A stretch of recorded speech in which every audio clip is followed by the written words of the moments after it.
कातिल में है. When we hear this word, firstly we think about a great revolutionary, Bhagat. He was born on 17th September 1907 in the village of Banga near Lahore. At that time, no one had expected that this baby boy was going to be India's greatest freedom fighter. He was already born in a family of revolutionaries. His father, Kishan Singh, and uncle Suwarna Singh were shortly released from the prison after his birth. And this family atmosphere always helped him to become a revolutionary in his future. Once he saw that his father was planting a mango sapling in the farm, then he asked him, "Why are you doing so?" His father replied him that this plant would grow up and it would bear hundreds of mangoes.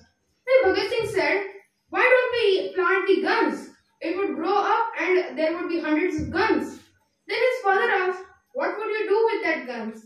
Then he replied, "To shoot out the British." Imagine a child with those thoughts in such an early age. And due to the growing unrest in the country, the topic of freedom was never apart from his mind, especially when the Roblet Act was passed, under which the British government could imprison anybody without any trial. And due to this, many Indians started to protest over it nationally, because it was totally against the laws of humanity. And after that, such protest was held in the Jallianwala Bagh, Amritsar, which ended up in a brutal massacre. Jallianwala Bagh was actually a park which was fortified by all the sides, and there was only one door, only single door, and the protesters were peacefully protesting over there, and the whole air was filled with the cries that the Roblet Act should not be passed. They were there to protest and discuss, but the authorities couldn't stand for that. And therefore General Dyer, an officer of British India, what he did was he stood on the main door of Jallianwala Bagh and started to open fire upon the unarmed protesters. And therefore hundreds of people died at that time. And at that time, Bhagat Singh was almost 13 years old. And now imagine that when the children are playing with their friends, this boy was thinking that what should have happened at that time? What happened in Jallianwala Bagh? And then after 2 days he visited Jallianwala Bagh. He walked 40 kilometers and went to Jallianwala Bagh. And now visualize the scene before your eyes. In that Jallianwala Bagh, people's dead bodies were rotting, blood was soaked in the soil, and the marks of bullets fired were on the walls. Imagine what that child might have been felt when he saw that scene. And at the time, one can get horrified because of this thing. But what he did, he took a handful of the blood-soaked soil and puts it in a vessel, and then promises to himself that this will inspire me to sacrifice anything for the sake of nation. And as a schoolboy, his main motivation or the main idol was Kartar Singh, a 20-year-old martyr who sacrificed his life for the independence. And then after college, he went to Kanpur, where he visited when he met Ganesh Shankar Vidyarthi, and with him he started the Naujawan Bharat Sabha, and then worked tirelessly for the reason of freedom in India.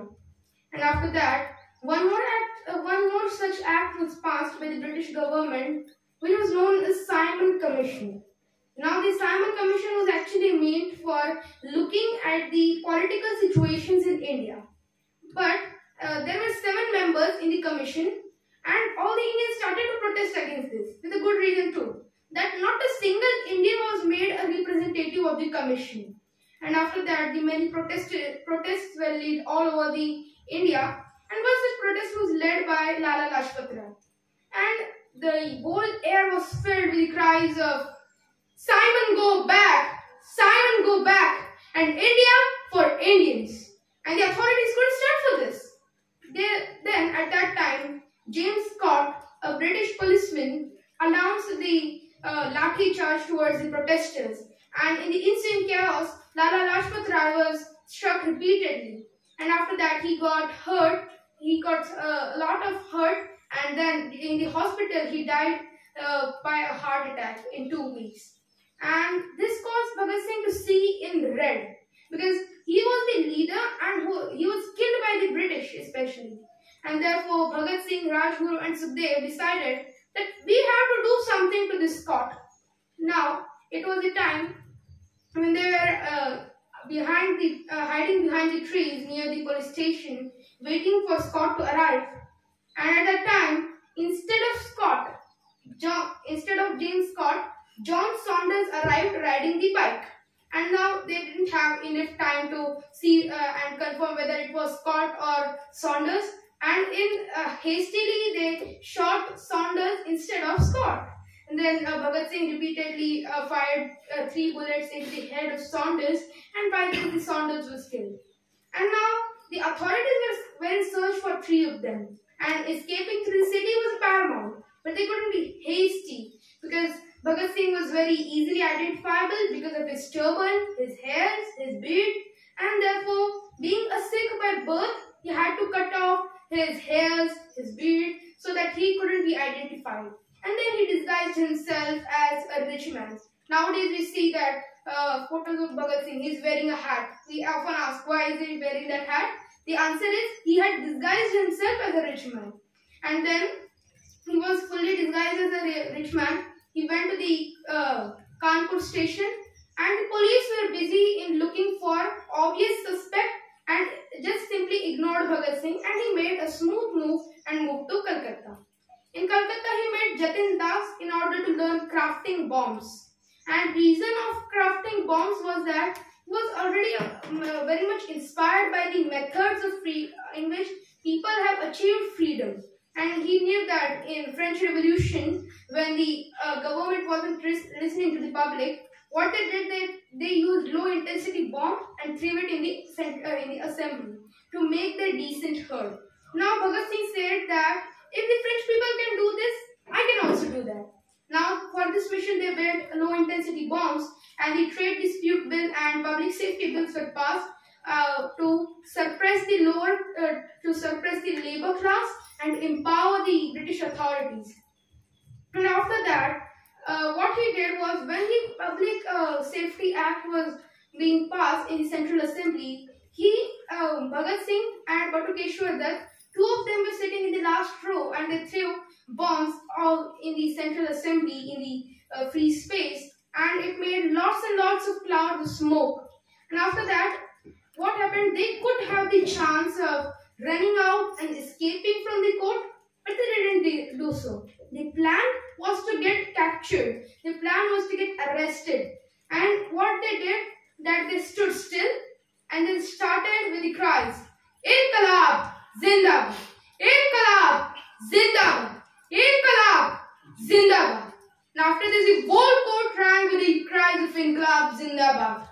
And then what they did was they continued this for a long time. And the British authorities, the policemen came, catched those Batukeshwar Dutt and Bhagat Singh, and the 2 of them were arrested. Along with them, the Rajguru and Sukhdev were also arrested in the accession of or the murder of Saunders. And after that, the accession trial of Saunders' murder was going on in the court, while on 7th of March 1930, the state lawyer paid them a visit, and with a terrible news too. The news was Bhagat Singh, Rajguru and Sukhdev were to be hanged to death.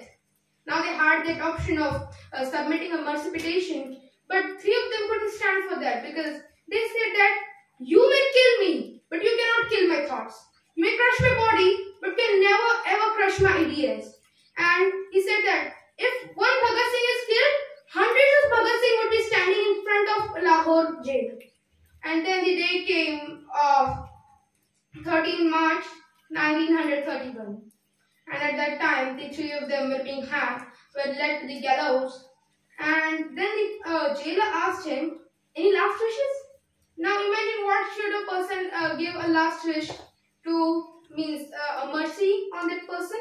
But what did Bhagat Singh ask for last wish? Let me complete my book. I'm just reading the last pages. He was reading the book about Bolshevik movement.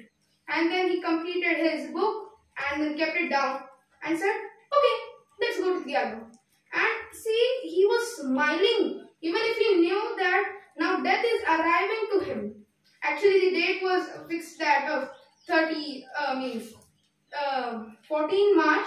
Actually, he was hanged 13th March, because they knew that if he is there hanged on 14th March, people could do protest or even burn the Lahore jail. And therefore, it was decided that in the first time in the British history, someone was hanged at the time of night. And on 13th of March at 7:30 p.m., Bhagat Singh, Rajguru and Sukhdev, three of them were hanged to death. Now imagine that what a person has done in 23 years, 15 months and 13 days of his life, that we even remember him after 90 years. Imagine what a person can do, what willpower a person could have. And so I just want to tell that if we are calling Gandhiji as the father of nation, it's necessary that to give respect to Bhagat Singh, we should call him the son of nation, because he has done a lot of things for us. And therefore, we should be grateful to him that today we are having freedom and we are sitting over here very nicely. Otherwise, we won't have that right even to speak in front of mic or telling our opinions to other people. So that's what I wanted to say. And in last, I just wanted to say that let's once again give him a salute, and then let's again say that Inqilab Zindabad Inqilab Zindabad Inqilab Zindabad. Thank you.